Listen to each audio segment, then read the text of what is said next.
ನಮಸ್ಕಾರ, ನಾನು ಲಿಖಿತಾ ಸಾಲ್ಯಾನ್. ಅಸ್ತ್ರ ಗ್ರೂಪ್ ಮತ್ತು digital planet presence prime time ನ್ಯೂಸ್ಗೆ ಸ್ವಾಗತ. Powered by Malabar gold and diamonds, forks wagon Mangaluru. ಇದೀಗ ಸುದ್ದಿಯ ವಿವರ. ಖಾಸಗಿ ಬಸ್ಗಳು ಮುಖಾಮುಖಿಯಾಗಿ ಡಿಕ್ಕಿಯಾಗಿ ಹಲವು ಪ್ರಯಾಣಿಕರು ಗಾಯಗೊಂಡ ಘಟನೆ ಚೇಳಾರು ಗ್ರಾಮದ ವಸತಿ ಶಾಲೆಯ ಸಮೀಪದಲ್ಲಿ ನಡೆದಿದೆ. ಬಸ್ ಮುಖಾಮುಖಿ ಡಿಕ್ಕಿ ಹೊಡೆದ ರಭಸಕ್ಕೆ ಸಂಪೂರ್ಣ ನಜ್ಜುಗುಜ್ಜಾಗಿದೆ. ಈ ವಿಡಿಯೋ ಸೋಷಿಯಲ್ ಮೀಡಿಯಾದಲ್ಲಿ ಹರಿದಾಡುತ್ತಿದೆ.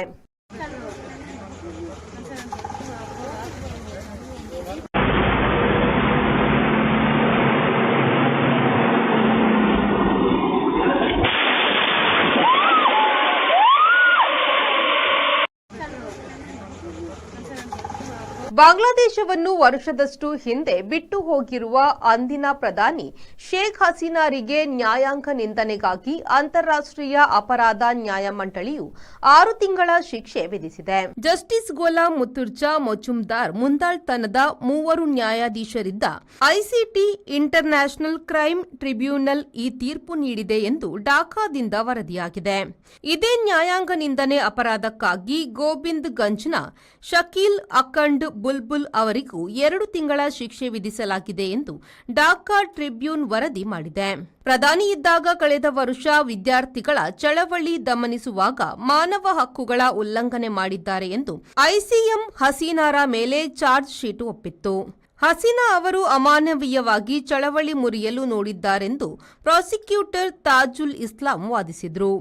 ವಿಶ್ವಸಂಸ್ಥೆಯ ಮಾನವ ಹಕ್ಕುಗಳ ವರದಿಯಂತೆ ಈ ಸಂದರ್ಭ 2024ರ ಜುಲೈ-ಆಗಸ್ಟ್ನಲ್ಲಿ 1400 ಮಂದಿ ಕೊಲ್ಲಲ್ಪಟ್ಟಿದ್ದಾರೆ. ಹಸೀನಾ ಆರೋಪ ಅಲ್ಲಗಳೆದುದರ ಹೊರತಾಗಿ ವಿಚಾರಣೆಗೆ ಹಾಜರಾಗಿರಲಿಲ್ಲ. ದಕ್ಷಿಣ ಕನ್ನಡ ಜಿಲ್ಲೆಯಲ್ಲಿ ಪ್ರಚೋದನಕಾರಿ ಭಾಷಣ, ಕೋಮು ವೈಷಮ್ಯ ತಡೆಯುವ ನಿಟ್ಟಿನಲ್ಲಿ ರಾಜ್ಯ ಸರ್ಕಾರ ದಿಟ್ಟ ಹೆಜ್ಜೆಯ ಭಾಗವಾಗಿ ಮಂಗಳೂರಿನಲ್ಲಿ ವಿಶೇಷ ಕಾರ್ಯಪಡೆ ಘಟಕ ಆರಂಭವಾಗಿದ್ದು, ಈ ಭಾಗವಾಗಿ ನಗರದ ನೆಹರು ಮೈದಾನದಲ್ಲಿ ಸ್ಪೆಷಲ್ ವಿಂಗ್ನ ಕವಾಯತ್ತು ನಡೆಯಿತು. ದಕ್ಷಿಣ ಕನ್ನಡ ಜಿಲ್ಲೆ ಸೇರಿ 3 ಜಿಲ್ಲೆಯಲ್ಲಿ ಕಾನೂನು ಸುವ್ಯವಸ್ಥೆ, ಕೋಮು ಸೌಹಾರ್ದತೆ ಮತ್ತು ಶಾಂತಿ ವಾತಾವರಣವನ್ನು ಕಾಪಾಡುವ ನಿಟ್ಟಿನಲ್ಲಿ ದೇಶದಲ್ಲೇ ಮೊದಲ ಬಾರಿಗೆ ಕರ್ನಾಟಕ ಸರ್ಕಾರ ಮಂಗಳೂರಿನಲ್ಲಿ ವಿಶೇಷ ಕಾರ್ಯಪಡೆ ಘಟಕ ಸ್ಥಾಪನೆ ಮಾಡಿದ್ದು, ಇದೀಗ ಮಂಗಳೂರಿನ ನೆಹರು ಮೈದಾನದಲ್ಲಿ ಸ್ಪೆಷಲ್ ವಿಂಗ್ನ ತರಬೇತಿ ಪ್ರಾತ್ಯಕ್ಷಿಕೆ ನಡೆದವು.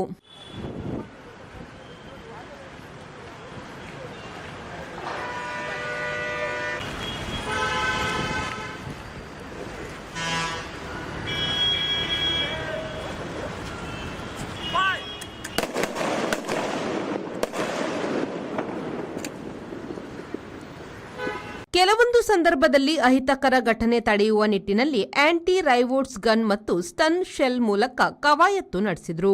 ಪೊಲೀಸ್ ಕಮಿಷನರ್ ಸುಧೀರ್ ಕುಮಾರ್ ರೆಡ್ಡಿ ಹಾಗೂ ಕಾನೂನು ಮತ್ತು ಸುವ್ಯವಸ್ಥೆ ವಿಭಾಗದ ಡಿಸಿಪಿ ಸಿದ್ಧಾರ್ಥ್ ಗೋಯಲ್ ಹಾಗೂ ಹಿರಿಯ ಅಧಿಕಾರಿಗಳ ಮುಂದಾಳತ್ವದಲ್ಲಿ ವಿಂಗ್ನ ತರಬೇತಿ ಪ್ರಾತ್ಯಕ್ಷಿಕೆ ನಡೆದವು.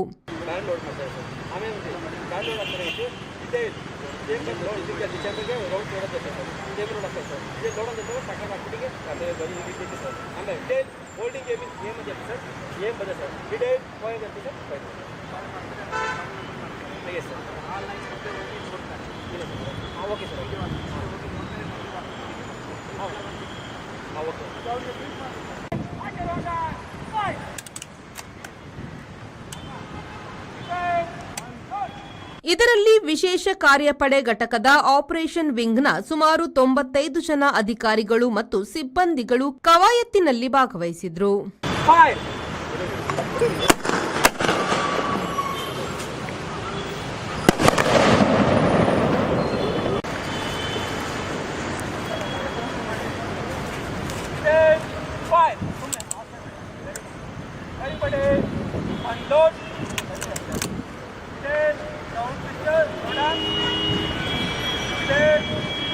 ನಾಗೇಶ್ ಕಾವೂರು, ವಿ4 ನ್ಯೂಸ್, ಮಂಗಳೂರು. ದಕ್ಷಿಣ ಕನ್ನಡ ಜಿಲ್ಲಾ ಕಾರ್ಯನಿರತ ಪತ್ರಕರ್ತರ ಸಂಘದ ವತಿಯಿಂದ ದಕ್ಷಿಣ ಕನ್ನಡ ಜಿಲ್ಲಾ ಮಟ್ಟದ ಪತ್ರಿಕಾ ದಿನಾಚರಣೆಯು ನಗರದ ಪತ್ರಿಕಾ ಭವನದಲ್ಲಿ ನಡೆಯಿತು. ಬ್ಯಾರಿ ಸಾಹಿತ್ಯ ಅಕಾಡೆಮಿಯ ಅಧ್ಯಕ್ಷ ಉಮರ್ ಯುಎಚ್ ಅವರು ಕಾರ್ಯಕ್ರಮವನ್ನು ಉದ್ಘಾಟಿಸಿದರು. ನಂತರ ಮಾತನಾಡಿದ ಅವರು, ಮಾಧ್ಯಮ ಕ್ಷೇತ್ರದಲ್ಲಿ ಸಾಕಷ್ಟು ಸವಾಲುಗಳಿವೆ. ಈ ನಡುವೆ ಮಾಧ್ಯಮ ಕ್ಷೇತ್ರದ ತಳಮಟ್ಟದಲ್ಲಿ ಪತ್ರಿಕಾ ವಿತರಣೆ ನಡೆಸುತ್ತಿರುವವರನ್ನು ಗೌರವಿಸುತ್ತಿರುವುದು ಶ್ಲಾಘನೀಯ ಎಂದರು. ಒಂದು ದೊಡ್ಡ ತಂಡ, ಈ ಪತ್ರಿಕೆ ನಾವೇನು ಓದ್ತೀವಿ ಬೆಳಿಗ್ಗೆದ್ದು ಅಥವಾ ಟಿ ವಿ ಮುಂದೆ ಕೂತು ನ್ಯೂಸ್ ನೋಡ್ತೀವಿ, ಇದರ ಹಿಂದೆ ಒಂದು ದೊಡ್ಡ ತಂಡ ಕೆಲಸ ಮಾಡ್ತಾ ಇದೆ ಅಂತ ತುಂಬ ಮಂದಿಗೆ ಗೊತ್ತಿರಲಿಲ್ಲ ಆವಾಗ, ಆ ಕಾಲದಲ್ಲಿ. ಬಹುಶಃ ಚಿದಂಬರ ಬೈಕಂಪಾಡಿಯವರು ವಿಚಾರ ಮಂಡನೆ ಮಾಡ್ತಾ ಪತ್ರಕರ್ತರು ಬದ್ಧತೆ ಮತ್ತು ಭದ್ರತೆಯ ನಡುವೆ ಬದುಕ್ತಾ ಇದ್ದಾರೆ ಅಂತ ಹೇಳಿದ್ರು ಅಲ್ವಾ ಸರ್? ಸೊ ಈ ಹರ್ಮನ್ ಮಾಂಗ್ಲಿಂಗ್ನಿಂದ ಹಿಡಿದು ಈಗೇನು ಮಾಧ್ಯಮ ಡಿಜಿಟಲೀಕರಣಗೊಂಡಿದೆಯೋ ಅಥವಾ ಆರ್ಟಿಫಿಷಿಯಲ್ ಇಂಟೆಲಿಜೆನ್ಸಿಯ ಕಾಲದಲ್ಲಿ ನಾವು ಇವಾಗ ಇದ್ದೀವೋ, ಸವಾಲುಗಳು ಬದಲಾಗಿಲ್ಲ ಅಂತ ನನಗೆ ಅನಿಸ್ತದೆ. ಈವಾಗಲೂ ಕೂಡ ತುಂಬಾ ಮಂದಿ ಪತ್ರಕರ್ತರು ಬದ್ಧತೆ ಮತ್ತು ಭದ್ರತೆಯ ನಡುವೆ ಜಂಜಾಟದಲ್ಲೇ ಬದುಕ್ತಾ ಇದ್ದಾರೆ. ದೈಜಿವರ್ಲ್ಡ್ ಸಂಸ್ಥಾಪಕ ವಾಲ್ಟರ್ ನಂದಳಿಕೆಯವರು ಮಾಧ್ಯಮಗಳ ಸವಾಲುಗಳು ಎಂಬ ವಿಷಯದ ಬಗ್ಗೆ ಉಪನ್ಯಾಸ ನೀಡಿದ್ರು. If you do what you have studied, you will survive. If you do what you have studied, you will survive. If you do what you have not studied, you will be the leader. Always remember this. ಅಂದ್ರೆ ಎಲ್ಲರೂ ಕೂಡ degree ಮಾಡಿ rank ಮಾಡಿಯೇ leader ಆಗ್ಬೇಕಂತ ಇಲ್ಲ. ಆಸಕ್ತಿ ಅಥವಾ passion ಅನ್ನ ಫಾಲೋ ಮಾಡಿ ಕೂಡ ಆಗ್ಬಹುದು. ಇಲ್ಲಿದ್ದವರು ಎಲ್ಲರೂ ಕೂಡ ಮಾಸ್ ಕಮ್ಯುನಿಕೇಶನ್ ಮಾಡಿದ್ದಾರೆ ಅಥವಾ ಜರ್ನಲಿಸಂ ಅಲ್ಲಿ ಡಿಗ್ರಿ ಮಾಡಿದವರು ಹೆಚ್ಚಿನ ನಾಲೆಜ್ ಉಳ್ಳವರು, ನಿಮಗೆ ಅಧಿಕೃತವಾಗಿ ಜರ್ನಲಿಸ್ಟ್. ಆದ್ರೆ ಮೇಕ್ ಶಿಫ್ಟ್ ನನ್ನಂತವರು ತುಂಬಾನೇ ಜನ ಇರಬಹುದು. ಅವರು ಕೂಡ ತಮ್ಮ ಸೇವೆಯನ್ನ ನೀಡ್ತಾ ಇದ್ದಾರೆ. So this is the second thing he said. But third thing very important, he said, ನಿಮಗೆ ಒಂದು ವೇಳೆ ನಿಮ್ಮ ಲೈಫ್ ಅಲ್ಲಿ ಪವರ್ಫುಲ್ ಆಗ್ಬೇಕಿದ್ರೆ ನೀವು ಗವರ್ಮೆಂಟ್ ಜಾಬ್ಸ್ ಚೂಸ್ ಮಾಡಬೇಕು. ಅಟೆಂಡರ್ ಇರ್ಲಿ ಅಥವಾ IAS ಆಫೀಸರ್ ಇರ್ಲಿ. ಹಿರಿಯ ಪತ್ರಿಕಾ ವಿತರಕ ರಘುರಾಮ್ ಕೆ ಅವರನ್ನು ಈ ಸಂದರ್ಭ ಸನ್ಮಾನಿಸಿ ಗೌರವಿಸಲಾಯಿತು. ನಂತರ ಅವರು ತಮ್ಮ ಅನುಭವವನ್ನು ಹಂಚಿಕೊಂಡರು. ಆರ್ಥಿಕ ಪರಿಸ್ಥಿತಿ ಸ್ವಲ್ಪ ಕಷ್ಟ ಇತ್ತು. ಆಗ ಸಂಬಳ 120 ರೂಪಾಯಿ ತಿಂಗಳಿಗೆ. ಹಾಗೆ ನನ್ನ ಮಕ್ಕಳು ಏನು ಮಾಡಿದರು, ಪತ್ರಿಕೋದ್ಯಮದಲ್ಲಿ ನಾವು ಪೇಪರ್ ಹಾಕ್ತೇವೆ ಅಂತ ಹೇಳಿದರು. ಹಾಗೆ ಅವರು ಪೇಪರಲ್ಲಿ ಸ್ಟಾರ್ಟ್ ಮಾಡಿದರು. ಅದು ಹೆಮ್ಮರವಾಗಿ ಈಗ ಬೆಳೆಯಿತು. ನನ್ನ 3 ಮಕ್ಕಳು ಅದರಲ್ಲಿ ಕಲಿತು ಒಳ್ಳೊಳ್ಳೆ ಕೆಲಸದಲ್ಲಿ ಹೋದರು. ಆ ಮಕ್ಕಳು ಪೇಪರ್ ಹಾಕಿ ಏನು ಹಾಳಾಗಲಿಲ್ಲ.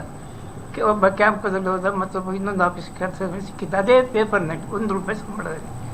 ಆ ನಂತರ ನಾನು ರಿಟೈರ್ಡ್ ಆದೆ 1960. 19 ವರ್ಷ ಸರ್ಕಾರಿ ಸೇವೆ ನಿವೃತ್ತಿಯಾಗಿ. ಆದರೆ ಪತ್ರಿಕೋದ್ಯಮ ಬಿಡ್ಲಿಕ್ಕೆ ನನ್ನಿಂದ ಆಗಲಿಲ್ಲ. ದಕ್ಷಿಣ ಕನ್ನಡ ಜಿಲ್ಲಾ ಕಾರ್ಯನಿರತ ಪತ್ರಕರ್ತರ ಸಂಘದ ಅಧ್ಯಕ್ಷ ಶ್ರೀನಿವಾಸ್ ನಾಯಕ್ ಇಂದಾಜೆ ಅಧ್ಯಕ್ಷತೆ ವಹಿಸಿ ಪ್ರಾಸ್ತಾವಿಕವಾಗಿ ಮಾತನಾಡಿದರು.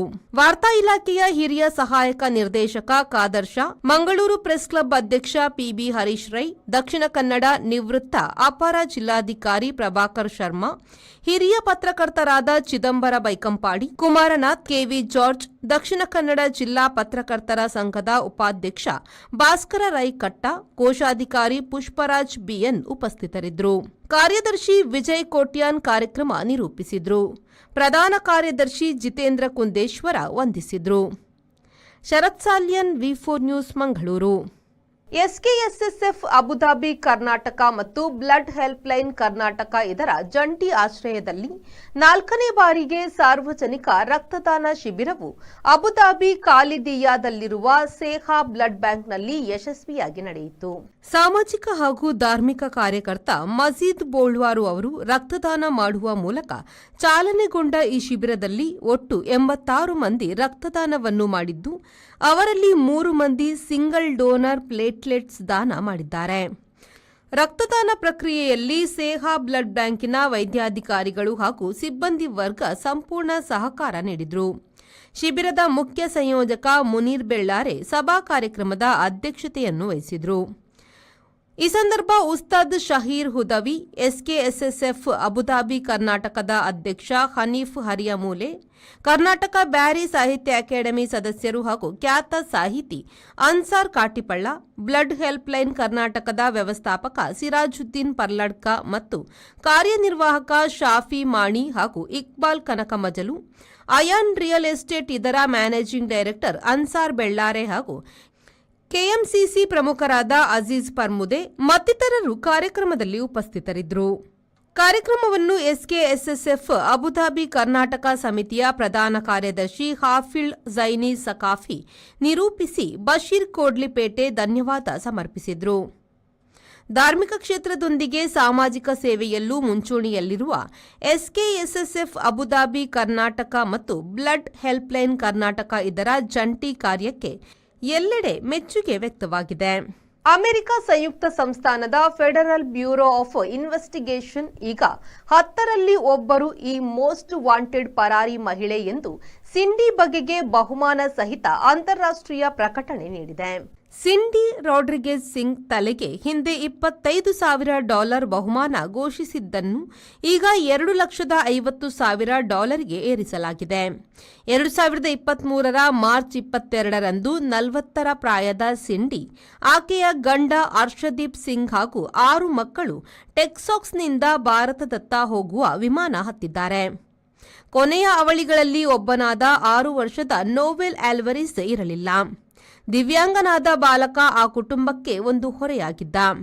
2022 ಅಕ್ಟೋಬರ್ನಿಂದ ನೋಯೆಲ್ ಕಾಣಿಸಿಲ್ಲ. ಮೆಕ್ಸಿಕೋದ ಅಜ್ಜನ ಮನೆಯಲ್ಲಿದ್ದಾನೆ ಎಂದೆಲ್ಲ ಸಿಂಡಿ ಹೇಳಿದರೂ ಯಾರೂ ನಂಬಲಿಲ್ಲ. ಸ್ವಯಂ ಏನು ಮಾಡಲಾಗದ ಬಾಲಕನನ್ನು ಸಿಂಡಿ ಕೊಂದಿದ್ದಾಳೆ ಎಂದು ಆರೋಪಿಸಲಾಗಿತ್ತು. ಟೆಕ್ಸಾಸ್ನ ಜಿಲ್ಲಾ ಕೋರ್ಟು 2023 ಅಕ್ಟೋಬರ್ 31ರಂದು ಸಿಂಡಿಯದು ಮರಣದಂಡನೆ ಅಪರಾಧ ಎಂದು ಮರುದಿನ ಆಕೆಯ ಬಂಧನಕ್ಕೆ ವಾರೆಂಟ್ ಹೊರಡಿಸಿತ್ತು. ಸಿಂಡಿ ಕುಟುಂಬದ ಇತರರೊಡನೆ ಪರಾರಿಯಾಗಿದ್ದಾಳೆ. ಎಲ್ಲಿರುವಳೋ ತಿಳಿದಿಲ್ಲ. ಮೆಕ್ಸಿಕೋ ಮೂಲದ ಹೆತ್ತವರಿಗೆ ಸಿಂಡಿ 1985ರಲ್ಲಿ ಟೆಕ್ಸಾಸ್ನ ಡಲ್ಲಾಸ್ನಲ್ಲಿ ಹುಟ್ಟಿದವಳು. ಈಗ ಯುಎಸ್ಎಯ ಎಫ್ಬಿಐನ ಮೋಸ್ಟ್ ವಾಂಟೆಡ್ ಪರಾರಿ ಮಹಿಳೆ. ಯುವಕನಿಂದ ಮದುವೆಯ ಭರವಸೆಯಲ್ಲಿ ಗರ್ಭವತಿಯಾಗಿ ವಂಚನೆಗೊಂಡ ಸಂತ್ರಸ್ತೆಗೆ ನ್ಯಾಯ ದೊರಕಿಸಿಕೊಡುವ ಕುರಿತು ವಿಶ್ವಕರ್ಮ ಒಕ್ಕೂಟದ ನೇತೃತ್ವದಲ್ಲಿ ಸಮಾಜದ ತುರ್ತು ಸಭೆ ಕರ್ಮಲ ವಿಶ್ವಕರ್ಮ ಸಮಾಜ ಸೇವಾ ಸಭಾಂಗಣದಲ್ಲಿ ನಡೆಯಿತು. ಸಭೆಯಲ್ಲಿ ಸಮಾಜ ಬಾಂಧವರ ಅಭಿಪ್ರಾಯ ಪಡೆದು ಮುಂದೆ ಸಂತ್ರಸ್ತೆಯನ್ನ ಭೇಟಿ ಮಾಡಿ ಅಲ್ಲಿಂದ ಮಹಿಳಾ ಪೊಲೀಸ್ ಠಾಣೆ ಹಾಗೂ ಎಸ್ಪಿ ಅವರಿಗೆ ಮನವಿ ನೀಡಿ 1-2 ದಿನದಲ್ಲಿ ಯಾವುದೇ ಬೆಳವಣಿಗೆ ಇಲ್ಲದಿದ್ದ ಪಕ್ಷದಲ್ಲಿ ಸಮಾಜ ಬಾಂಧವರಿಂದ ಉಗ್ರ ಪ್ರತಿಭಟನೆ ನಡೆಸುವುದಾಗಿ ನಿರ್ಣಯಿಸಲಾಯಿತು. ವಿಶ್ವಕರ್ಮ ಜಿಲ್ಲಾ ಒಕ್ಕೂಟದ ಅಧ್ಯಕ್ಷ ಮಧು ಆಚಾರ್ಯ ಅವರು ಮಾತನಾಡಿ, ಇವತ್ತು ನಮ್ಮ ಸಮಾಜದ ಹೆಣ್ಣು ಮಗಳಿಗೆ ಅನ್ಯಾಯ ಆಗಿದೆ. ಸಂತ್ರಸ್ತೆ ಮತ್ತು ತಾಯಿ ನಮ್ಮಲ್ಲಿ ಬಂದಿಲ್ಲ ಎಂಬ ವಿಷಯ ಬೇಡ. ಹಿಂದೂಗಳು ಒಗ್ಗಟ್ಟು ಹಾಗೆ ಹೀಗೆ ಹೇಳುವಾಗ ನಮ್ಮ ಹಿಂದೂ ಮಗಳಿಗೆ ಅನ್ಯಾಯ ಆದಾಗ ಸುಮ್ಮನೆ ಕೂತುಕೊಳ್ಳಲಾಗುವುದಿಲ್ಲ ಎಂದರು. ನಾವೊಂದು ಇವತ್ತು ಬಂದಿರುವಂಥ ಸನ್ನಿವೇಶ ಎಲ್ಲರನ್ನೂ ಕರೀಲಿಕ್ಕೆ ಆಗಿಲ್ಲ, ಸ್ವಲ್ಪ ಇದ್ದವರನ್ನು ಕರೀರಿ ಅಂದರೆ ನಾನು ಒಂದು ಸಮಸ್ಯೆ ಬಂದಾಗ ಅವರೇ ಬಂದು ನಮ್ಗೆ ಹೇಳಬೇಕು ಅಂತಿಲ್ಲ. ನಮ್ಮ ಸಮಾಜ ಬಂದವರೇ ಕಟ್ಟ ಕಡೆ ವ್ಯಕ್ತಿ, ಅವರ ಕಷ್ಟಕ್ಕೆ ನಾವು ಆಗಬೇಕು. ಅವ್ರು ಬಂದು ನಮ್ಗೆ ಹೇಳಿಲ್ಲ, ಆ ಭಾವನೆ ನಮ್ಮಲ್ಲಿ ಬೇಡ ಅಂತ ಹೇಳ್ತೀನಿ ನಿಮ್ಗೆಲ್ಲರಿಗೂ. ಆ ಭಾವನೆ ನಮಗೆ ಬೇಡ. ನಾವು ಹೋಗಿ ನೋಡಬೇಕಿತ್ತು, ನಾವು ನೋಡಿಲ್ಲ. ನಾವೀಗ ಹೋಗ್ತಾ ಇದ್ದೀವಿ ಅವರೊಟ್ಟಿಗೆ. ಅವ್ರಿಗೆ ಏನು ತೊಂದರೆ ಆಗಿದೆ ಅದನ್ನು ಹೋಗಿ ನಾವು ಅವ್ರ ಹತ್ರ ಮಾತಾಡಿ ಮುಂದೆಂದು ಏನು ವ್ಯವಸ್ಥೆ ಮಾಡುವ. ಆದರೆ ಅದಕ್ಕಿಂತ ಮೊದಲು ಇಷ್ಟೆಲ್ಲ ಅನ್ಯಾಯ ನಡೀತಾ ಇದೆ ನಮ್ಮ ಪುತ್ತೂರಿನಲ್ಲಿ. ಎಲ್ಲದಕ್ಕೂ ನಾವು ಹಿಂದೂಗಳು, ನಾವೆಲ್ಲರೂ ಹಿಂದೂಗಳು ಒಗ್ಗಟ್ಟು, ನಾವು ಹಿಂದೂಗಳು ಹಾಗೆ ಹೀಗೆ ಏನಾದರೂ ಒಂದು ಸಣ್ಣ ಸಮಸ್ಯೆ ಆದ ತಕ್ಷಣ ಹಿಂದೂಗಳೆಲ್ಲ ಒಗ್ಗಟ್ಟಾಗಿ ಏನೇನೋ ಎಲ್ಲ ಇಡೀ ಕರ್ನಾಟಕದಲ್ಲಿ ಪುತ್ತೂರು ಭಾಗ ಅಷ್ಟು ಜನ ಕಾಣ್ತಾ ಇದೆ. ಆದರೆ ಈ ಒಂದು ಹೆಣ್ಣು ಮಗಳಿಗೆ ಇಷ್ಟು ದೊಡ್ಡ ಅನ್ಯಾಯ ಆಗಿದೆ. ಅವನು ಒಂದು ಮಗುಗೆ ವರದಾನ ಕೊಟ್ಟಾಗಿದೆ. ಈಗ ಅದು ಸಹ BJP ಮುಖಂಡರು ಪುತ್ರ ಅಂತ ಹೇಳುವಾಗ ಇಷ್ಟೆಲ್ಲ ಇತ್ತು. ಅವರು ನಮಗೆ ನಮ್ಮ ಕಮ್ಯುನಿಟಿ ಆಗಲಿ ಇನ್ನೊಂದು ಕಮ್ಯುನಿಟಿ ಆಗಲಿ ಯಾರೇ ಆಗಲಿ ಈ ರೀತಿ ಇಷ್ಟು ದೊಡ್ಡ ಅನ್ಯಾಯ ಆಗುವಾಗ ಯಾರು ಯಾವ ಸಂಘ ಪರಿವಾರ ಆಗಲಿ ಅಲ್ಲ ನಮ್ಮ ಹಿಂದೂ ಸಮಾಜ ಬಾಂಧವರಾಗಲಿ ಯಾರು ಅದ್ರ ಬಗ್ಗೆ ಒಂದು ಚೂರು ಏನು ಹೇಳದೆ ಏನೋ ಒಂದು ಸಣ್ಣ ವಿಷಯನಾಗಿ ಅದನ್ನು ಸೈಡಲ್ಲಿ ಯಾಕಿಟ್ಟಿದ್ದಾರೆ ಅಂತ ನನಗೆ ಅರ್ಥ ಆಗ್ತಾ ಇಲ್ಲ. ಯಾಕೆಂದ್ರೆ ಒಂದು ಭಾವನೆ ಇರ್ಬೋದು ನಮ್ಮ ರಾಜಕೀಯ ಮುಖಂಡರುಗಳಿಗೆ ಏನಂತಂದರೆ ಯಾರಿಗೂ ಎಲ್ಲರೂ ಬರ್ತಾರೆ, ಬ್ಯಾನರ್ ಕಟ್ತಾರೆ, ವಾಲ್ ಪೋಸ್ಟ್ ಅಂಟಿಸ್ತಾರೆ, ಎಲ್ಲದಕ್ಕೂ ನಮ್ಮವ್ರು ಕೆಲಸ ಮಾಡ್ಲಿಕ್ಕೆ ಮಾತ್ರ ಇದ್ದಾರೆ. ತೊಂದರೆಯಲ್ಲಿ ಅವರನ್ನು ಹೇಗೆ ವಿಶ್ವಕರ್ಮರು ಅವ್ರನ್ನ ಯಾಕೆ ಬೇಕಾದ್ರೂ ನಾವು ಕೂತ್ಕೊಳಿಸ್ಬೋದು ಅನ್ನೋ ಭಾವನೆ ತಲೆಯಲ್ಲಿ ಬೇರೆಯವರು ಹೋಗಿದೆ. ಯಾಕಂದ್ರೆ ನಮ್ಮ ಸಮಾಜದವ್ರಿಗಂತೂ ಯಾವುದೇ ಸೀಟುಗಳು ಕೊಡೋದಿಲ್ಲ. ಯಾವುದೇ MLA ಆಗಲಿ MP ಆಗಲಿ MLC ಸೀಟ್ ಆಗಲಿ ನಮ್ಮ ಸಮಾಜದವ್ರಿಗೆ ಖಂಡಿತ ಯಾವುದೇ ರಾಜಕೀಯ ಪಕ್ಷದವರು ನಮಗೆ ಕೊಡೋದಿಲ್ಲ. ಆದರೆ ಒಂದು ಅನ್ಯಾಯ ಆದಾಗ ನಮಗೆ ಸಪೋರ್ಟ್ ಮಾಡೋದಿಲ್ಲ ಅಂದರೆ ಇದಕ್ಕಿಂತ ದುರದೃಷ್ಟ ಬೇರೆ ಇಲ್ಲ. ನಮ್ಗೆ ಇಷ್ಟು ದೊಡ್ಡ ಅನ್ಯಾಯ ಆಗಿದೆ. ಯಾರು ಏನು ಮಾತಾಡ್ತಾ ಇಲ್ಲ. ಕೇಳಿದ್ರೆ ನಾನು ಒಂದು 2-3 ಜನ ಕೇಳಿದೆ, ಮುಖಂಡರುಗಳಿಗೆ ಕೇಳಿದ್ರೆ ನಮ್ಗೆ ವಿಷಯ ಗೊತ್ತಾಗಿಲ್ಲ, ನಾವು ಏನೋ ವಿಡಿಯೋದಲ್ಲಿ ತಿಳ್ಕೊಂಡಿದ್ದೀವಿ. ಅದು ಪೊಲೀಸ್ ಸ್ಟೇಷನ್ ನಲ್ಲಿ FIR ಆಗಿ ಕಡೆಗೆ ಅವರಲ್ಲಿಗಳಿಗೆ ಅವರೊಳಗೆ ಹೊಂದಾಣಿಕೆಯಾಗಿ ಇತ್ಯರ್ಥ ಆಗುವ ಸಂದರ್ಭದಲ್ಲಿ ಒಂದು ಮುಚ್ಚಳಿಕೆಯನ್ನು ಬರೆಸಿಕೊಟ್ಟಿದ್ರು. ಅದರ ಪ್ರಕಾರ ಅವರು ಮದುವೆ ಮಾಡಿಸಿ ಕೊಡ್ತಾರೆ ಅಂತ ಹೇಳಿಕೊಂಡು ಎರಡು ಕಡೆಯವರು ಹಿರಿಯರು ಇದ್ದು ಒಪ್ಪಿಕೊಂಡಿದ್ದಾರೆ, ಅಲ್ಲಿ ಬರೆದು ಕೊಟ್ಟಿದ್ದಾರೆ. ಸೊ ಅದು ಆಗದೆ ಇರುವ ಕಾರಣ ಈಗ ಅವಳು ಡೆಲಿವರಿ ಆಗಿದ್ದಾಳೆ. ಆ ನಂತರದಲ್ಲಿ ಆ ಹುಡುಗ ಮದುವೆ ಆಗುವುದಿಲ್ಲ ಎನ್ನುವಂತಹ ಒಂದು ಸುದ್ದಿ ಬಂದ ಮೇಲೆ ಇದೆಲ್ಲ ಬೆಳವಣಿಗೆಗಳಾಗಿದ್ದಾವೆ. ಅಷ್ಟವರೆಗೆ ಯಾರಿಗೂ ಕೂಡ ಅದಲ್ಲಿ ಯಾಕೆಂದ್ರೆ ಅದು ಎರಡು ಕುಟುಂಬದವರೇ ಮರ್ಯಾದೆ ಪ್ರಶ್ನೆ ಸಹ ಉಂಟಲ್ಲಿ, ಹಾಗಾಗಿ ಅಲ್ಲಿ ಇಂಟರ್ಫಿಯರ್ ಆಗಿರ್ಲಿಲ್ಲ. ಆದ್ರೆ ಈಗ ಹುಡುಗ ಉಲ್ಟಾ ನಿಂತದ್ರಿಂದ ಏನು ಮುಚ್ಚಳಿಕೆ ಬರೆದು ಕೊಟ್ಟಿದ್ದಾರೆ ಅದಕ್ಕೆ ವಿರುದ್ಧವಾಗಿ ಎಲ್ಲ ನಡೀತಾ ಇರೋದ್ರಿಂದ ಈಗ ಅದರಲ್ಲಿ ಬೇರೆ ಬೇರೆ ರೀತಿಯಲ್ಲಿ ಅದು ಹಣಬಲ, ಜನಬಲ, ಜಾತಿ ಬಲ, ರಾಜಕೀಯ ಇನ್ನೆಲ್ಲ ಬರ್ಬೋದು. ಆದ್ರೆ ಇಲ್ಲಿ ವಿಶ್ವಕರ್ಮ ಸಮಾಜದ ಒಂದು ಹುಡುಗಿಗೆ ಅನ್ಯಾಯ ಆಗಿದೆ, ತಪ್ಪು ಯಾರದು ಏನೇ ಆಗಿರ್ಬೋದು. ಆದ್ರೆ ಈಗ ನಮ್ಗೆ ಬೇಕಾಗಿರೋದು ಆ ಹುಡುಗಿಗೆ ನ್ಯಾಯ. ಪೊಲೀಸ್ ಸ್ಟೇಷನ್ ಅಲ್ಲಿ ಏನು ಬರೆದು ಕೊಟ್ಟಿದ್ದಾರೆ ಆ ಮುಚ್ಚಳಿಕೆಯ ರೀತಿಯಲ್ಲಿ ಅದು ಎಕ್ಸಿಕ್ಯೂಟ್ ಆಗ್ಬೇಕು, ಅನುಷ್ಠಾನ ಆಗ್ಬೇಕು ಅಂತ ಹೇಳುವಂಥದ್ದು ನಮ್ಮ ಮೊದಲ ಬೇಡಿಕೆ. ಆ ನಂತರದಲ್ಲಿ ಅವ್ರದ್ದು ಈಗ ಏನು ನಾವು ಸಂತ್ರಸ್ತೆಯ ಅವರ ಮನೆಯವರದ್ದು ಏನು ಅಹವಾಲುಗಳಿದೆ ಅವರ ಅಭಿಪ್ರಾಯವನ್ನು ತಕೊಂಡು ಮತ್ತೆ ಇಲ್ಲಿಯ ವಿಶ್ವಕರ್ಮ ಸಂಘ ಸಂಸ್ಥೆಗಳ ಎಲ್ಲರನ್ನ ವಿಶ್ವಾಸಕ್ಕೆ ತಕೊಂಡು ನಾವು ಮುಂದಿನ ಹೆಜ್ಜೆಯನ್ನ ಇಡಬೇಕಂತ ಇದ್ದೇವೆ. ಕಾನೂನು ಹೋರಾಟಕ್ಕೆ ಬಂದಾಗ ನಾವು ಏನು ತೀರ್ಮಾನ ಮಾಡ್ತೇವೋ ಅಲ್ಲಿ. ಈ ಸಂದರ್ಭದಲ್ಲಿ ಹರ್ಷವರ್ಧನ್ ನಿಟ್ಟೆ, ಜಯರಾಮ್ ಆಚಾರ್ಯ ಸಾಲಿಗ್ರಾಮ, ಜಯರಾಮ್ ಆಚಾರ್ಯ ಕುಲಾಯ್, ಜಿಲ್ಲಾ ವಿಶ್ವಕರ್ಮ ಹಿತರಕ್ಷಣಾ ಸಂಘದ ಗೌರವಾಧ್ಯಕ್ಷ ಭಾಸ್ಕರಾಚಾರ್ಯ ಕಾಣಿಯೂರು, ವಿಶ್ವಕರ್ಮ ಬಿರಮಲೆ ಅಧ್ಯಕ್ಷ ಗಂಗಾಧರಾಚಾರ್ಯ, ಕೋಶಾಧಿಕಾರಿ ನಿರಂಜನಾಚಾರ್ಯ, ಪುತ್ತೂರು ವಿಶ್ವಕರ್ಮ ಸಮಾಜ ಸಭಾ ಸುರೇಂದ್ರ ಆಚಾರ್ಯ ಮತ್ತಿತರರು ಉಪಸ್ಥಿತರಿದ್ದರು. ಅನೀಶ್, ವಿ4 ನ್ಯೂಸ್, ಪುತ್ತೂರು. ಪುತ್ತೂರು ನಗರದ ಸಾಮೆತ್ತಡ್ಕ ಎಂಬಲ್ಲಿ ನಡೆಸಲಾಗುತ್ತಿದ್ದ ವೇಶ್ಯಾವಾಟಿಕೆ ಅಡ್ಡೆಯ ಮೇಲೆ ದಕ್ಷಿಣ ಕನ್ನಡ ಜಿಲ್ಲಾ ಮಹಿಳಾ ಪೊಲೀಸ್ ಠಾಣೆಯ ಪೊಲೀಸರು ದಾಳಿ ನಡೆಸಿ 2 ಆರೋಪಿಗಳನ್ನು ಬಂಧಿಸಿದ್ದಾರೆ. ಬಂಧಿತರನ್ನು ನ್ಯಾಯಾಲಯಕ್ಕೆ ಹಾಜರುಪಡಿಸಲಾಗಿದ್ದು, ನ್ಯಾಯಾಲಯವು ಅವರಿಗೆ ನ್ಯಾಯಾಂಗ ಬಂಧನ ವಿಧಿಸಿದೆ. ಸಾಮೆತ್ತಡ್ಕದ ನಿವಾಸಿಯ ತನ್ನ ಮನೆಯ ಸಮೀಪದ ಕಟ್ಟಡವೊಂದರಲ್ಲಿ ಅಕ್ರಮವಾಗಿ ವೇಶ್ಯಾವಾಟಿಕೆ ನಡೆಸುತ್ತಿದ್ದಾನೆ ಎಂಬ ಖಚಿತ ದೂರಿನ ಮೇರೆಗೆ ದಕ್ಷಿಣ ಕನ್ನಡ ಜಿಲ್ಲಾ ಮಹಿಳಾ ಪೊಲೀಸ್ ಠಾಣೆಯ ನಿರೀಕ್ಷಕರು ಮತ್ತು ಸಿಬ್ಬಂದಿಯವರು ದಾಳಿ ನಡೆಸಿದ್ದಾರೆ. ಬಂಧಿತ ಆರೋಪಿಗಳನ್ನು ನ್ಯಾಯಾಲಯದ ಮುಂದೆ ಹಾಜರುಪಡಿಸಲಾಗಿದ್ದು, ವಿಚಾರಣೆ ನಡೆಸಿದ ನ್ಯಾಯಾಲಯವು ಆರೋಪಿಗಳಿಗೆ ಜುಲೈ 15ರವರೆಗೆ ನ್ಯಾಯಾಂಗ ಬಂಧನ ವಿಧಿಸಿ ಆದೇಶಿಸಿದೆ. ಪೊಲೀಸರು ಪ್ರಕರಣ ಕುರಿತು ಹೆಚ್ಚಿನ ತನಿಖೆಯನ್ನ ನಡೆಸುತ್ತಿದ್ದಾರೆ. ಅನೀಶ್, ವಿ4 ನ್ಯೂಸ್, ಪುತ್ತೂರು. ಬೆಳಪು ಗ್ರಾಮವನ್ನು ಹಸಿರು ಗ್ರಾಮವನ್ನಾಗಿಸುವುದೇ ನಮ್ಮ ಗುರಿಯಾಗಿದೆ. 1 ಲಕ್ಷ ಗಿಡಗಳನ್ನು ನೆಡುವ ಯೋಜನೆಯನ್ನು ಕೈಗೊಂಡಿದ್ದೇವೆ ಎಂದು ಬೆಳಪು ಗ್ರಾಮ ಪಂಚಾಯತ್ನ ಅಧ್ಯಕ್ಷರಾದ ಡಾಕ್ಟರ್ ದೇವಿಪ್ರಸಾದ್ ಬೆಳಪು ಹೇಳಿದರು. ಅವರು ಸುದ್ದಿಗೋಷ್ಠಿ ನಡೆಸಿ ಮಾಹಿತಿ ನೀಡಿದರು. ಮನೆಗೊಂದು ಮಗು, ಮಗುವಿಗೊಂದು ಗಿಡ ಎಂಬ ವಾಕ್ಯದೊಂದಿಗೆ ಕಳೆದ 16 ವರ್ಷಗಳಿಂದ ಮನೆಗೊಂದು ಗಿಡವನ್ನು ನಿರಂತರವಾಗಿ ನೀಡುತ್ತಾ ಬರುತ್ತಿದ್ದೇವೆ. ಹಾಗೆಯೇ ಜುಲೈ 6ರ ಆದಿತ್ಯವಾರದಂದು ಸಾಲುಮರ ತಿಮ್ಮಕ್ಕನ ಅನುಯಾಯಿ ಆಪ್ತರಾದ ಪರಿಸರ ಪ್ರೇಮಿ ಮೇಬೈಲು ಸದಾಶಿವ ಶೆಟ್ಟಿಯವರು ನೀಡುವ 1,000 ಗಿಡ ಹಾಗೂ ಅರಣ್ಯ ಇಲಾಖೆಯವರು ನೀಡುವ 1,000 ಗಿಡಗಳ ವಿತರಣೆ ಹಾಗೂ ಸಾವಯವ ಕೃಷಿಕರಿಗೆ ಮತ್ತು ಸೈನಿಕರಿಗೆ ಗೌರವ ಸಮರ್ಪಣೆ ಕಾರ್ಯಕ್ರಮ ನಡೆಯಲಿದೆ. ಈ ಕಾರ್ಯಕ್ರಮದಲ್ಲಿ ಅನೇಕ ಗಣ್ಯಾತಿ ಗಣ್ಯರು ಭಾಗವಹಿಸಲಿದ್ದಾರೆ ಎಂದರು. ತಮ್ಮ ಗ್ರಾಮ ಪಂಚಾಯತ್ನ ನಿವಾಸಿಗಳಿಗೆ ಹಕ್ಕುಪತ್ರ ನೀಡುವಲ್ಲಿ ವಿಳಂಬ ಮಾಡುತ್ತಿರುವ ಅಧಿಕಾರಿಗಳ ಬಗ್ಗೆ ಆಕ್ರೋಶವನ್ನು ವ್ಯಕ್ತಪಡಿಸಿ ಇದೇ ರೀತಿ ಮುಂದುವರೆದರೆ ಉಗ್ರ ಹೋರಾಟ ಮಾಡುತ್ತೇವೆ ಎಂದರು. ಅದಲ್ಲದೆ ಬೆಳಪುವಿನಲ್ಲಿ ಕೈಗಾರಿಕೆ, ಪ್ರವಾಸೋದ್ಯಮ, ಶಿಕ್ಷಣ, ಉದ್ಯೋಗಕ್ಕೆ ಪ್ರಥಮ ಆದ್ಯತೆ ನೀಡಲಾಗಿದೆ ಎಂದರು.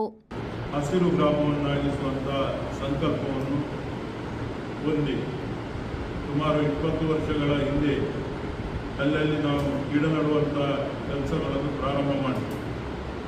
ಈ ಬೆಳಪು ಎಂಬುದೊಂದು ಬೆಳಪು ಕಾಡೇ ಆಗಿತ್ತು.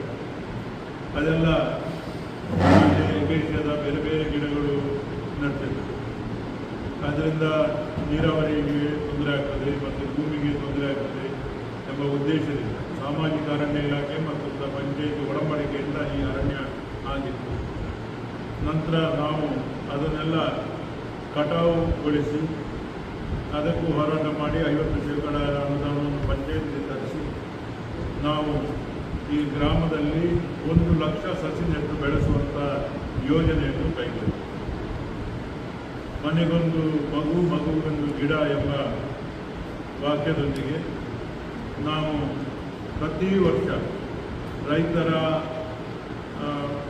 ಹೊಲದಲ್ಲಿ ವನ ಮಾಡುವಂಥ ಒಂದು ಕಾರ್ಯಕ್ರಮವನ್ನು ಕೂಡ ನಾವು ಮತ್ತು ಜಲಾನಯನ ಇಲಾಖೆಯ ಜಂಟಿ ಆಶ್ರಯದಲ್ಲಿ ಹಿಂದೆ ಮಾಡಿ ಅಲ್ಲಿ ಅವರಿಗೆ ನೀರಾವರಿಗೋಸ್ಕರ ಚೆಕ್ ಡ್ಯಾಮ್ಗಳನ್ನು ಕೂಡ ಈ ಅರಣ್ಯಕ್ಕೋಸ್ಕರ ಮತ್ತು ವ್ಯವಸಾಯಕ್ಕೋಸ್ಕರ ಮಾಡಿ ನಂತರ ಪ್ರತಿ ಮನೆಗೆ ಸಸಿಯನ್ನು ನೀಡುವಂಥ ಕೆಲಸವನ್ನು ನಿರಂತರವಾಗಿ ಈಗ 16 ವರ್ಷದಿಂದ ಸಸಿ ವಿತರಣಾ ಕಾರ್ಯಕ್ರಮ ಹಾಗೂ ಬೃಹತ್ ವನ ಮಹೋತ್ಸವ ಕಾರ್ಯಕ್ರಮವನ್ನು ನಾವು ಏರ್ಪಾಡು ಮಾಡಿಕೊಂಡು ನಿರಂತರವಾಗಿ ಬರ್ತಾ ಇದ್ದೇವೆ. ಇದರ ಉದ್ದೇಶ ನಮ್ಮ ಗ್ರಾಮ ಹಸಿರು ಗ್ರಾಮ ಆಗಬೇಕು, ನಮ್ಮ ಗ್ರಾಮದಲ್ಲಿ ಒಳ್ಳೆಯ ವಾತಾವರಣ ಇರಬೇಕು, ಒಳ್ಳೆಯ ಪರಿಸರ ಇರಬೇಕು ಎಂಬ ಉದ್ದೇಶದಿಂದ ಇದನ್ನು ಕೈಗೊಂಡಿದೆ. ಆದ್ದರಿಂದ ಈ ಒಂದು ಕಾರ್ಯಕ್ರಮಕ್ಕೆ ವಿಶೇಷವಾಗಿ ನಾವು ಮತ್ತು ಬಹಳಷ್ಟು ಹೆಸರುವಾಸಿಯಾದಂಥ ಪರಿಸರ ಪ್ರೇಮಿ ಅವರು ಪ್ರತಿ ವರ್ಷ ಒಂದೊಂದು ಕಡೆ ಅವರೇ ಸಸಿಗಳನ್ನು ಕೊಟ್ಟು ಒಳ್ಳೊಳ್ಳೆಯ ಸಸಿಗಳನ್ನು ಕೊಟ್ಟು ನಡೆಸುವಂಥ ಕೆಲಸವನ್ನು ಸಾಲುಮರ ತಿಮ್ಮಕ್ಕನ ಅತ್ಯಂತ ಆಪ್ತ ಹಾಗೂ ಅವರ ನಿಕಟವರ್ತಿಯಾದಂಥ ಮೇಬೈಲು ಸದಾಶಿವ ಶೆಟ್ಟಿ ಅವರು ಸುರತ್ಕಲ್ಲಿನವರು ಅವರು ಇದೇ ರಸ್ತೆ ಬದಿಯಲ್ಲಿ ಗಿಡಗಳನ್ನು ನಡುವಂಥದ್ದು, ಅಲ್ಲಲ್ಲಿ ಹೋಗಿ ಗಿಡ ಜಾಗೃತಿ ಮಾಡುವಂಥ ಕೆಲಸವನ್ನು ಭಾಳ ವರ್ಷಗಳಿಂದ ನಿರಂತರವಾಗಿ ಮಾಡ್ಕೊಂಡು ಬರ್ತಾ ಇದ್ದಾರೆ. ಅವರು ನನಗೆ ಫೋನ್ ಮಾಡಿ ಈ ಸಲ ನಾವು ಕೈ ಜೋಡಿಸ್ತೇವೆ ನಿಮ್ಮೊಂದಿಗೆ 1,000 ಒಳ್ಳೆಯ ಗಿಡಗಳನ್ನು ನಾನು ಕಳಿಸಿಕೊಡ್ತಾ ಇದ್ದೇನೆ ಅಂತ ಹೇಳಿ ಉಚಿತವಾಗಿ ಗಿಡಗಳನ್ನು ಕೊಟ್ಟಿದ್ದಾರೆ. ಅರಣ್ಯ ಇಲಾಖೆಯಿಂದ ಕೂಡ ಗಿಡಗಳಿಗೆ ನಾವು ಬೇಡಿಕೆ ಇಟ್ಟಿದ್ದೇವೆ. ಸುಮಾರು 2,000 ಗಿಡಗಳನ್ನು ನಾವು ನಾಡ್ದು ವಿತರಣೆ ಮಾಡಿದ್ದೇವೆ. ಅದರೊಂದಿಗೆ ನಾವು ಇಲ್ಲಿಯ ಸಾವಯವ ಕೃಷಿಕರಿಗೆ ಯಾರು ಉತ್ತಮ ಕೃಷಿಕರು ಸಾವಯವ ಕೃಷಿಯನ್ನು ಮಾಡ್ತಾ ಇದ್ದಾರೆ ಅಂಥವರನ್ನು ಸನ್ಮಾನಿಸುವಂಥ ಕಾರ್ಯಕ್ರಮವನ್ನು ಇವರಿಗೆ ಹಮ್ಮಿಕೊಂಡಿದೆ. ಇಲ್ಲಿಯ ಗ್ರಾಮಸ್ಥರು ಯೋಧರಾಗಿ ಇಲ್ಲಿ ಬಹಳಷ್ಟು ಯೋಧರಾಗಿ ಕೆಲಸ ಮಾಡಿದವರಿದ್ದಾರೆ. ಭಾರತ ದೇಶದ ಗಡಿ ಕಾಯುವ ಕೆಲಸ ಮಾಡಿದಂಥವರನ್ನು ಆ ದಿನ ನಾವು ಸನ್ಮಾನಿಸಬೇಕು ಅಂತ ಕೂಡ ತೀರ್ಮಾನ ಮಾಡಿ ಆ ದಿನದ ಅಧ್ಯಕ್ಷತೆಯನ್ನು ನಾನು ವಹಿಸಿಕೊಳ್ತಾ ಇದ್ದೆ ಪಂಚಾಯತ್ ಅಧ್ಯಕ್ಷನಾಗಿ. ಮುಖ್ಯ ಅತಿಥಿಯಾಗಿ ಶ್ರೀಧರ್ ಅವರು ACF ಮೂಡಬಿದ್ರಿ, ಶ್ರೀಮತಿ ಪ್ರತಿಭಾರವರು, ಮಾನ್ಯ ತಹಸೀಲ್ದಾರ್ ಅವರು, JM ಡಿಸಿಲ್ವಾರ್ ಅವರು, ಮಾನ್ಯ ಕಾರ್ಯನಿರ್ವಹಣಾಧಿಕಾರಿ ಅವರು, ಶ್ರೀಮತಿ ವಾರಿಜಾಕ್ಷಿ ವಲಯ ಅರಣ್ಯಾಧಿಕಾರಿ ಅವರು, ಹರೀಶ್ ಹೆಗ್ಮಾಡಿ ಅವರು, ಪತ್ರಿಕಾ ನಮ್ಮ ಕಾಪು ವಲಯದ ಅಧ್ಯಕ್ಷರು ಮತ್ತು ಬಾಲಕೃಷ್ಣ ಅಧ್ಯಕ್ಷರು ರೋಟರಿ ಕ್ಲಬ್ ಕಾಪು, ಶಾನವಾದ ಅಧ್ಯಕ್ಷರು ಸ್ಪೋರ್ಟ್ಸ್ ಕ್ಲಬ್ ಬೆಳಕು, ಹೀಗೆ ಎಲ್ಲರನ್ನೂ ಸೇರಿಸಿಕೊಂಡು ನಮ್ಮ ಗ್ರಾಮ ಪಂಚಾಯಿತಿಯ ಎಲ್ಲ ಸದಸ್ಯರು, ಉಪಾಧ್ಯಕ್ಷರು, ಪ್ರತಿನಿಧಿಗಳು, ಸಿಬ್ಬಂದಿಗಳೆಲ್ಲ ಸೇರಿ ಈ ಒಂದು ಕಾರ್ಯಯೋಜನೆಯನ್ನು ನಾವು ಮಾಡ್ತಾ ಇದ್ದೇವೆ. ಅದರೊಂದಿಗೆ ನಮ್ಮ ಗ್ರಾಮ ಈಗಾಗಲೇ ನಿಮಗೆ ಗೊತ್ತಿದೆ, ಈ ಬೆಳಕು ಗ್ರಾಮ ಅಭಿವೃದ್ಧಿಯಲ್ಲಿ ತನ್ನದೇ ಆದಂಥ ಒಂದು ಛಾಪನ್ನು ಮೂಡಿಸಿದೆ. ನಾವು ಈ ಗ್ರಾಮ ಬೆಳಕು ಎಂಬುದು ಬಹಳ ಅಭಿವೃದ್ಧಿಯಲ್ಲಿ ಹಿನ್ನಡೆ ಕಂಡಿದ್ದು, ನಾಡು ಎಂಬುದೇ ಹೆಸರುವಾಸ. ಈ ಗ್ರಾಮವನ್ನು ಸಂಪೂರ್ಣ ಸಮಗ್ರವಾಗಿ ಅಭಿವೃದ್ಧಿ ಆಗಬೇಕು. ಶೈಕ್ಷಣಿಕ, ಕೈಗಾರಿಕಾ ಮತ್ತು ಪ್ರವಾಸೋದ್ಯಮಕ್ಕೆ ಒತ್ತು ನೀಡುವ ರೀತಿಯಲ್ಲಿ ನಾವು ಈ ಗ್ರಾಮವನ್ನು ಅಭಿವೃದ್ಧಿಗೊಳಿಸಿದ್ದೇವೆ. ಈ ಗ್ರಾಮ ಈಗ ರಾಷ್ಟ್ರೀಯ ಭೂಪಟದಲ್ಲಿ ಗುರುತಿಸುವ ಪಡುವ ರೀತಿಯಲ್ಲಿ ಈ ಗ್ರಾಮ ಅಭಿವೃದ್ಧಿ ಹೊಂದಿದೆ. ನಮ್ಮಲ್ಲಿ ಈಗಾಗಲೇ ನಮ್ಮ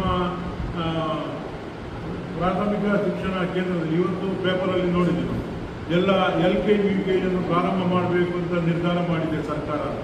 ನಾವು ಈಗಾಗಲೇ ಅದನ್ನು ನಿರ್ಧಾರ ಮಾಡಿ ನಮ್ಮ ಕನ್ನಡ ಶಾಲೆ ಉಳಿಬೇಕು, ಬೆಳಿಬೇಕು ಎಂಬ ಉದ್ದೇಶದಿಂದ ಗ್ರಾಮಸ್ಥರೆಲ್ಲ ಸೇರಿ ಅದಕ್ಕೆ ಬೇಕಾಗುವಂಥ ಎಲ್ಲ ವ್ಯವಸ್ಥೆಯನ್ನು ಮಾಡಿ ಸಂಬಳವನ್ನು ಕೂಡ ಟೀಚರಿದ್ದು ನಾವೇ ಭರಿಸುವಂಥ ಯತ್ನ ಮಾಡಿ ನಾವು ಈಗಾಗಲೇ UKGಯನ್ನು ಬೆಳಕು ಶಾಲೆಯಲ್ಲಿ ಹೊಸ ಕಟ್ಟಡ ನಿರ್ಮಾಣ ಮಾಡಿ ಪ್ರಾರಂಭ ಮಾಡಿದ್ದೀವಿ. ಸುಮಾರು 24 ಮಕ್ಕಳು ಅಲ್ಲಿ ಈ ವರ್ಷ ಸೇರ್ಪಡೆಗೊಂಡಿದ್ದಾರೆ. ಈಗ ಸರ್ಕಾರ ಅದನ್ನು ಘೋಷಣೆ ಮಾಡಿದೆ. ಇವತ್ತಿನ ಉದಯವಾಣಿಯ ಪತ್ರಿಕೆಯಲ್ಲಿ ನಾನು ನೋಡಿದೆ ಬೆಳಿಗ್ಗೆ, ಈಗೀಗೆ LKG ಅಂಗನವಾಡಿಯಿಂದಲೇ ಪ್ರಾರಂಭ ಆಗಬೇಕು. ಆದ್ದರಿಂದ ಅದನ್ನು ನಾವು ಈಗಾಗಲೇ ಮಾಡಿದ್ದೇವೆ. ಅದರೊಂದಿಗೆ 10ನೇ ತರಗತಿವರೆಗೆ ಆಂಗ್ಲ ಮಾಧ್ಯಮ ಪ್ರಾರಂಭ ಆಗಿದೆ. ನಮ್ಮಲ್ಲಿ ಇನ್ನು ಪದವಿ ಪೂರ್ವ ಕಾಲೇಜನ್ನು ಕೂಡ ಮಾಡುವಂಥ ವ್ಯವಸ್ಥೆಗೆ ನಾವು ಸನ್ಮಾನ್ಯ ಸಚಿವರಾದಂಥ ಮಧು ಬಂಗಾರಪ್ಪನವರಿಗೆ ತಿಳಿಸಿದರೆ ಕಟ್ಟಡ ಎಲ್ಲೆಲ್ಲಿ ಈಗ ತಾವು ಅನುಮತಿ ನೀಡಬೇಕು ಅಂತ ಅನುಮತಿ ನೀಡುತ್ತೇವೆ ಎಂಬ ಭರವಸೆಯನ್ನು ನೀಡಿದ್ದಾರೆ. ಅದರೊಂದಿಗೆ ಈ ಸಂದರ್ಭದಲ್ಲಿ ಗ್ರಾಮ ಪಂಚಾಯತ್ನ ಉಪಾಧ್ಯಕ್ಷರಾದ ಶೋಭಾ ಭಟ್, ಸದಸ್ಯರಾದ ಶರತ್ ಕುಮಾರ್, ಸುಲೇಮಾನ್, ಪ್ರಕಾಶ್ ರಾವ್, ಫಹೀಂ, ಅನಿತಾ ಆನಂದ್, ಸೌಮ್ಯ ಪೂಜಾರಿ, ರೂಪಾಚಾರ್ಯ ಹಾಗೂ ಉಷಾ ವಾಸು ಮತ್ತು ನಫಿಸಾ ಬಾನು ಉಪಸ್ಥಿತರಿದ್ದರು. Raviraj, B4 news, Padubidri. ರಾಜ್ಯದಲ್ಲಿ ಆಡಳಿತ ನಡೆಸುತ್ತಿರುವ ಕಾಂಗ್ರೆಸ್ ಸರ್ಕಾರವು ಕಳೆದ 2 ವರ್ಷಗಳಿಂದ ಜನರಿಗೆ ಉತ್ತಮ ಮತ್ತು ಕ್ರಿಯಾಶೀಲ ಆಡಳಿತ ನೀಡುವಲ್ಲಿ ಸಂಪೂರ್ಣವಾಗಿ ವಿಫಲವಾಗಿದೆ ಎಂದು ಉಡುಪಿಯಲ್ಲಿ ಜೆಡಿಎಸ್ ವತಿಯಿಂದ ಪ್ರತಿಭಟನೆ ನಡೆಸಿದರು. ರಾಜ್ಯ ಕಾಂಗ್ರೆಸ್ ಪಕ್ಷದ ಹಿರಿಯ ಶಾಸಕರು ಮತ್ತು ಮುಖಂಡರುಗಳು ರಾಜ್ಯ ಸರ್ಕಾರದ ಮತ್ತು ಸಚಿವರುಗಳ ವಿರುದ್ಧ ಬಹಿರಂಗವಾಗಿ ಸಾಕ್ಷಿ ಸಮೇತ ದಾಖಲೆಗಳೊಂದಿಗೆ ಮಾಧ್ಯಮಗಳಲ್ಲಿ ಆರೋಪಿಸಿದ್ದಾರೆ. ಇದಕ್ಕೆ ಉದಾಹರಣೆ ಎಂಬಂತೆ ವಸತಿ ಇಲಾಖೆಯು ರಾಜ್ಯದಲ್ಲಿನ ಅತ್ಯಂತ ಹಿಂದುಳಿದ ಬಡತನದ ಕುಟುಂಬಗಳ ನಿವೇಶನ ಹಾಗೂ ವಸತಿರಹಿತ ನೈಜ ಫಲಾನುಭವಿಗಳಿಗೆ ಮೀಸಲಾಗಿರುವ ವಸತಿ ಯೋಜನೆಗಳನ್ನು ಲಂಚ ನೀಡುವವರಿಗೆ ಮಾತ್ರ ನೀಡುತ್ತಿದ್ದು, ಇಲಾಖೆಯು ವ್ಯಾಪಕ ಭ್ರಷ್ಟಾಚಾರದಲ್ಲಿ ತೊಡಗಿದೆ ಎಂದು ಆಕ್ರೋಶ ವ್ಯಕ್ತಪಡಿಸಿದರು. ಭ್ರಷ್ಟಾಚಾರದಲ್ಲಿ ತೊಡಗಿದ್ದಾರೆ. ಎಲ್ಲ ಇಲಾಖೆಯಲ್ಲೂ ಭ್ರಷ್ಟಾಚಾರ. ಅವರ ಸ್ವಪಕ್ಷದವರೇ ಹಿರಿಯ ಶಾಸಕರು ಅವರ ಸಚಿವರ ವಿರುದ್ಧ ಆರೋಪ ಮಾಡ್ತಾ ಇದ್ದಾರೆ. ಮಾಧ್ಯಮಗಳಲ್ಲಿ ಬಹಿರಂಗವಾಗಿ ಆರೋಪ ಮಾಡ್ತಾ ಇದ್ದಾರೆ. ನಾವೇನು ಜನಾಶೀರ್ವಾದ ಮಾಡಿದ್ದಾರೆ, 5 ವರ್ಷ ಸರ್ಕಾರ ಅವರು ಮಾಡಲಿ, ಆದ್ರೆ ಇನ್ನೂ ಕೂಡ ನಾವು ಸುಮ್ಮನೆ ಇರಲಿಕ್ಕೆ ಸಾಧ್ಯ ಇಲ್ಲ.